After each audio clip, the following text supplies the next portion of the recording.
নমস্কাৰ, মই মনালিছা গগৈ। মুখ্যমন্ত্ৰীয়ে এবাৰ পণ লৈছে মাটি, বেটি আৰু ৰুটিক সুৰক্ষিত কৰিব। আগতে আছিলে জাতি, মাটি, ভেটি। এইবাৰ সলনি হৈ কেৱল মাটিটো থাকিল, এইফালে বেটি আৰু ৰুটি আহিল। বেটি আৰু ৰুটি কোৱাৰ লগে লগে আপোনালোকৰ সকলোৰে বা ময়ো সৰু কালৰ পৰা আমি ডাঙৰ হ'লো এতিয়ালৈকে আমাৰ সমাজত আচলতে বেটি বেটি বৰকে কোৱা নহয়। বেটি শব্দটো অসমীয়া নহয়, আমি ছোৱালী বুলি কওঁ, কন্যা বুলি ক'ব পাৰো, কিন্তু বেটিটো বৰ প্ৰচলিত নাছিল। কিন্তু আজিকালি বেটা বেটি শব্দটো মানুহৰ মুখত শুনো অৱশ্যে। শব্দটো বেলেগৰ পৰা অহা, গতিকে আমি বহুতে গ্ৰহণ কৰিছো, বহুতে কৰা নাই। মোৰ মুখত অৱশ্যে বেটি আৰু বেটা শব্দটো একেবাৰে নাহে কোনো কাৰণত। বাৰু যিয়ে নহওক, তেওঁৰ আহিছে ভাল কথা। এতিয়া আহিল জাতিটো গুচি গ'ল, মাটি, বেটি আৰু ৰুটি কথা আহিল।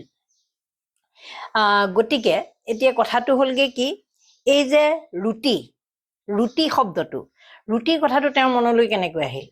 যেতিয়া আমি অসমীয়া মানুহ ন, আমাৰ সদায় মনত আহে ভাতৰ কথাটো। আমি দিনে ৰাতিয়ে ভাত খোৱা মানুহ, ভতুৱা, খাৰ খোৱা, আমাক এইবোৰ নাম দিয়া হয়।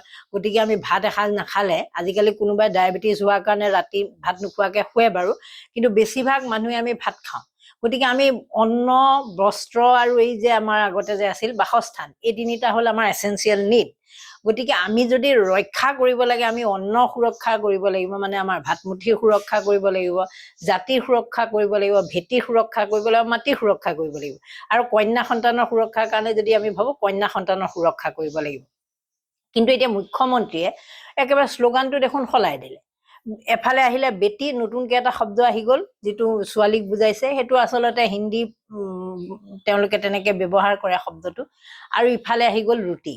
ৰুটিৰ কথাটো তেওঁ কেনেকৈ মনত পৰিল? তেওঁ ঘৰত যদি ৰুটি খাই নাজানো, কিন্তু অসমৰ ৯৯% মানুহে যিসকল ৰোগাক্ৰান্ত নহয়, তেওঁলোকে বেছিভাগে মূল আহাৰ ৰুটি হিচাপে কিন্তু গ্ৰহণ নকৰো। যিহেতু আমি ৰুটি হিচাপে গ্ৰহণ নকৰো, গতিকে আমি ৰুটিৰ কথা মনত পৰাৰ কথাই নাই। যেনেকৈ সিদিনা এই অখিল গগৈ কথাটো ক'বলৈ গৈ বিজেপিৰ প্ৰাৰ্থীগৰাকীয়ে শিৱসাগৰ সমষ্টিৰ অখিল গগৈ জানে যে মোৰ হাততে হত্যা হ'ব, এনেকে ধৰণে যে কৈ দিলে, কেৱল কাৰণটো এইটো কাৰণেই তেওঁ আহি গ'ল। তেওঁ হয়তো সেইটো এংগলত নকবও পাৰিলেহেঁতেন। তেওঁৰ অহাৰ কাৰণটো হ'ল তেওঁৰ কাম, এক্টিভিটিজ আৰু তেওঁৰ নামটো সাধাৰণতে হত্যাৰ লগত জড়িত হৈ থাকে কাৰণে হত্যা শব্দটো আহিলে। মানে প্ৰেক্টিচ মেক্স মেন পাৰফেক্ট। আপুনি যিমান অনুশীলন কৰিব, সিমানে আপুনি পাৰফেক্ট হ'ব পাৰিব। এতিয়া মুখ্যমন্ত্ৰীয়ে বেটি বা ৰুটিৰ কথাটো এই কাৰণে আহিলে যে বেটি ৰুটিৰ মাজত তেওঁৰ হেৰিটো বেছি, হলিগলিটো বেছি। বেটি আৰু ৰুটিৰ মাজত চাগে কথা বতৰা খুব বেছিকে হয়, সেইবোৰ ভাষী মানুহৰ লগত কথা বতৰা বেছি হয়। গতিকে সেইকেইটা শব্দ তেওঁৰ মুখত আহি গৈছে আৰু সেইটোৱে শ্লোগান হিচাপে বনাইছে। আমিতো বিহাৰৰ মানুহ নহয় যে আমি ৰুটি খাই থাকিম, আমি ভাত খাই থাকিম। এতিয়া যেতিয়া এনেকৈ কথাটো মানে কি হয়, যে এনেকুৱা এটা পৰ্যায়লৈ গৈছে, এদেও দুদেও লুটানিয়াৰ চেও বুলি যে আমি কওঁ, সেই লুটানিয়াৰ চেও। কিন্তু দুটা শব্দ আপুনি ভাবি লওক, দুইটা শব্দই আমাৰ অসমীয়া আমি সাধাৰণতে কৈ থকা, আমি খিলঞ্জীয়া মানুহে কৈ থকা শব্দ। ছোৱালী, আপাৰ আচামত ছোৱালীক ল'ৰাজনী বুলিও কয়, ল'ৰাজনী, বা লোৱাৰ আচামত আপি বুলি কয়, সেইটোও নহয় শব্দটো। এই বাকীবোৰ সকলো শব্দ বাদ দি তেওঁ আহি গ'ল মুখত বেটি আৰু সেইফালে ৰুটি। গতিকে ৰুটি বেটিৰ যেতিয়া সুৰক্ষিত কৰিব খুজিছে, বেটিক সুৰক্ষিত কৰাটোত মই বেয়া পোৱা নাই, কিন্তু ভাতৰ পৰিৱৰ্তে যেতিয়া ৰুটিক সুৰক্ষিত কৰিব খুজিছে, তেনেহ'লে আগন্তুক দিনবিলাকত ৰুটি খোৱা মানুহৰ যে পয়োভৰ ঘটিব, সেই কথাটো নিশ্চিত। এতিয়া কথাটো হ'ল, অসমৰ বৰ্তমান তেওঁ কৈ থকা শুনিছো, কালিও ভিডিঅ'টোত কোৱা শুনিছো যে কামিহাৰ ভাঙি দিব তেওঁ একাংশ মানুহৰ, আৰু কামিহাৰ ভাঙিবলৈ তেওঁ সাজু হৈছে। এইবাৰ কামিহাৰ ভাঙিবই, অসমীয়াক বোলে চকু তুলি চাব নোৱাৰা কৰিব। একদম খুব ভাল কথা। এইটো কথাত মুখ্যমন্ত্ৰীৰ লগত মই 100% লগত আছো। কিন্তু অসমীয়াক কোনে চকু তুলি চাব নোৱাৰিব? মিয়াই, আপুনি অকল মিয়াকহে ভাবি লৈছে যে মিয়াই অসমীয়াক চকু তুলি চাব নোৱাৰা কৰিম। যে এই বেটি ৰুটিৰ যে গৰাকীসকল, তেওঁলোকে যদি আমাক চাব নোৱাৰা কৰে।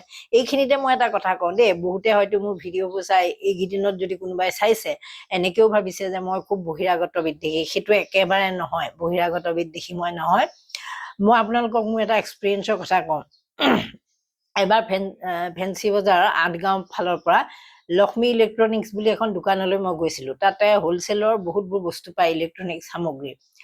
দোকানখনত মই আৰু মোৰ ভাইটিয়ে কথা পাতি আছিলোঁ। কথা পাতি থাকোঁতে তাৰ যিজন মালিক ওনাৰজনে আমাৰ লগত সমানে কথা পাতি আছিল। যেতিয়া কথাখিনি পাতি আছিল, মানুহজনক মই ভাবি মানে তেওঁ কৈ আছিল যে এই কি ক'ব, আজিকালি ব্যৱসায় পাতি ভাল নচলা হৈছে, বাহিৰা মানুহবিলাকৰ বেছি হেৰি হৈছে, আমুক এনেকুৱা ধৰণৰ কথাখিনি কৈ আছিল। তেতিয়া মই ভাবিলোঁ যে বা ইমান ডাঙৰ দোকান এইখিনি জেগাত হৈছে আৰু ইমান বস্তু আছে, আৰু তেওঁ অসমীয়া মানুহ ইমান ছাকচেছ কৰিছে, ভালো লাগিছে। গতিকে মই সুধিলোঁ আপোনাৰ ঘৰ ক'ত? তেখেতে মোক তেতিয়া ক'লে, তেখেতে হয়তো পাহৰিলে এতিয়া, তেখেতে মোক ক'লে যে আমাৰ অৰিজিনেল ঘৰ নাহৰকটীয়াৰ ফালে। মই নাহৰকটীয়া বুলি কোৱাৰ লগে লগে একদম এনেকুৱা লাগিল যে নাহৰকটীয়াৰ মানুহে আহি ফেঞ্চি বজাৰ ৮গাঁৱত ব্যৱসায় কৰিছে। লগে লগে মই তেওঁক ক'লো যে আপোনাৰ বেয়া নাপায় যদি নামটো কি? তেতিয়া তেখেতে নামটো ক'লে। তেখেত আচলতে মাৰোৱাৰী সম্প্ৰদায়ৰ মানুহ, তেওঁলোক নাহৰকটীয়াৰ অৰিজিনেল, আৰু পিছত তেওঁলোক ব্যৱসায় সূত্ৰে বেলেগ বেলেগ জেগাত তেওঁলোকৰ ককায়েক ভায়েকসকলে অসমৰ বিভিন্ন প্ৰান্তত ব্যৱসায় কৰি আছে। আৰু মানুহজনৰ যিখিনি কথাত কোনো ধৰণৰ আপুনি বাহিৰৰ মানুহ, বাহিৰৰ কোনো বিহু চিহু সম্পৰ্কে, তেতিয়া বিহু সময় আছিল, সেই সম্পৰ্কে কথা পাতি আছিল।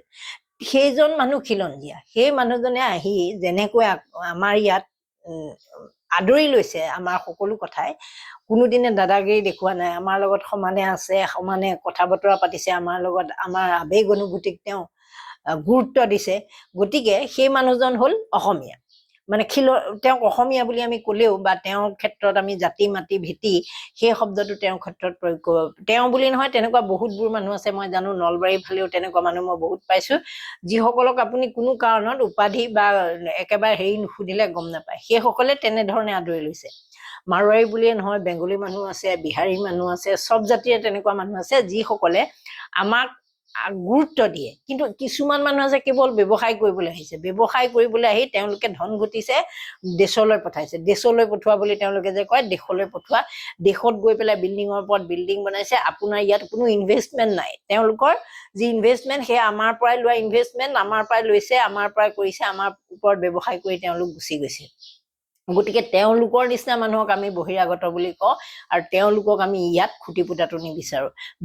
তেওঁলোকে আমাক শাসন কৰক, সেই কথাটো আমি নিবিচাৰোঁ। কিন্তু যিসকলে আমাক আদৰি লৈছে, সেইসকলে আমাক শাসন কৰক। তেওঁলোক যদি উঠিব খোজে নিৰ্বাচনত, সকলোখিনি তেওঁলোক অসমীয়া, গতিকে তেওঁলোকক আমি আদৰি ল'বই লাগিব, আৰু অসমীয়া মানুহে এনেও আদৰি লয়, সেইটো কথাত আমাৰ আপত্তি নাই।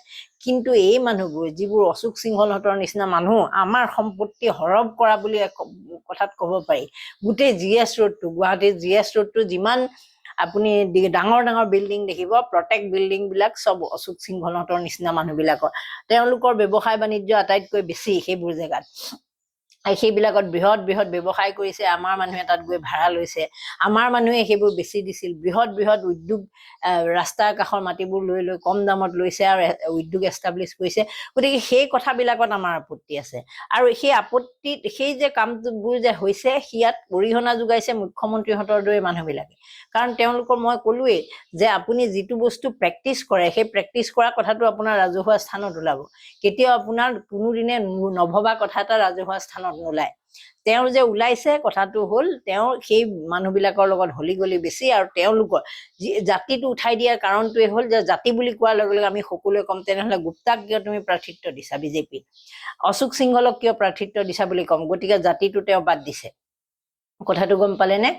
ভাতৰ কথা ক'লে আকৌ অকণমান বস্তুটো আমাৰ ভাত খোৱা মানুহকেইটাৰ কথা আহি যাব। গতিকে ৰুটিৰ কথা ক'লে টেনশ্যন নাই, সেইবোৰ মানুহকো সাঙুৰি ল'ব লাগিব। তুমি ৰুটিৰ কথা ক'বা কিয়? কাৰণ আমি ভাত খোৱা মানুহে, আমাক ভাতৰহে সুৰক্ষা লাগে, ইয়াত ৰুটিৰ সুৰক্ষা নালাগে নহয়। ৰুটিটো আমি সদায় খোৱা বস্তু নেকি? আমি নাখাওঁৱে, এচেঞ্চিয়েল বস্তুৰ ভিতৰত নপৰে, আমাৰ খাদ্যৰ ভিতৰত ৰুটি নপৰে। কিন্তু আমি কোনোবাই খাওঁ নাখাওঁ সেইটো বেলেগ কথা, ছেকেণ্ডেৰী। কিন্তু আমাৰ মূল খাদ্য ভাত। গতিকে ভাত খোৱা মানুহক তুমি ৰুটিৰ কথা ক'লা, ছোৱালী কন্যা, আপী, ল'ৰাজনী, ইমানবোৰ শব্দ থকাৰ পিছত তুমি গৈ পেলাই ক'লাগে বেটি। তাতেই কথাবোৰ গম পায় যে মিয়ালৈ ৰঙা চকু প্ৰদৰ্শন কৰি কাল লৈ ৰঙা দলিচা পাৰিছা।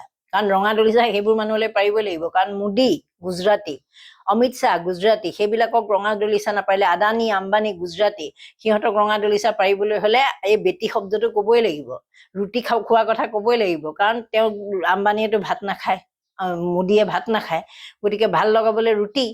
শ্লোগানটো ৰুটি, আকৌ বেটি কথাটো সেইকাৰণেই ক'ব লগা হৈছে কাৰণ সিহঁতেতো আপি বুলি ক'লে চিনি নাপাব, ল'ৰাজনী বুলি ক'লে চিনি নাপাব, কন্যা বুলি ক'লে চিনি নাপাব, ছোৱালী বুলি ক'লে গম নাপাব। গতিকে সেইকাৰণে সেইটো শব্দটো সলনি কৰিছে। গতিকে এদেও দুদেও লোটা নিয়াছ একদম সাৱধান হ'ব কিন্তু। নমস্কাৰ।